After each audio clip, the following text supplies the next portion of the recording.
Alright, I'm back with another review. Today's review is the Ultraman Blazar Fadoran armor.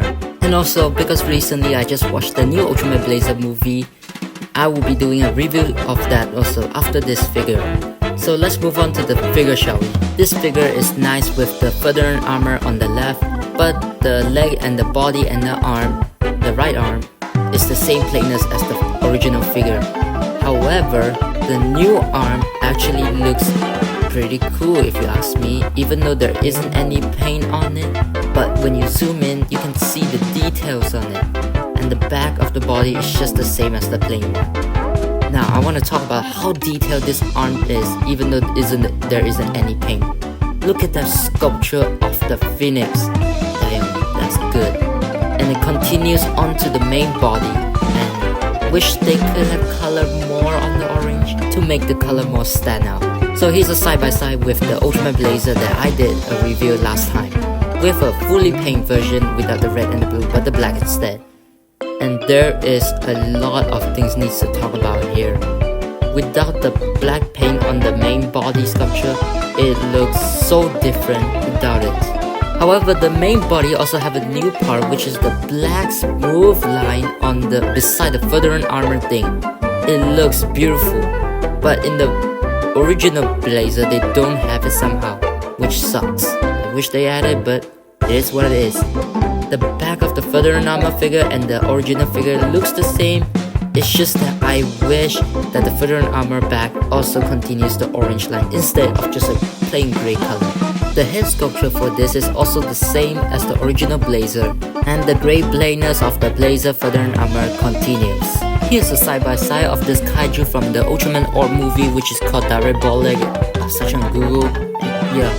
Here's the card number for the Ultraman Blazar. And yeah, that's the review for the figure.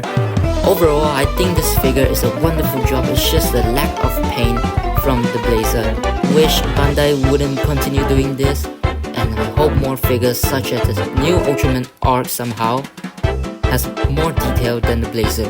Now let's move on to the movie review, shall we? Now let's talk about the Ultraman Blazar, the movie.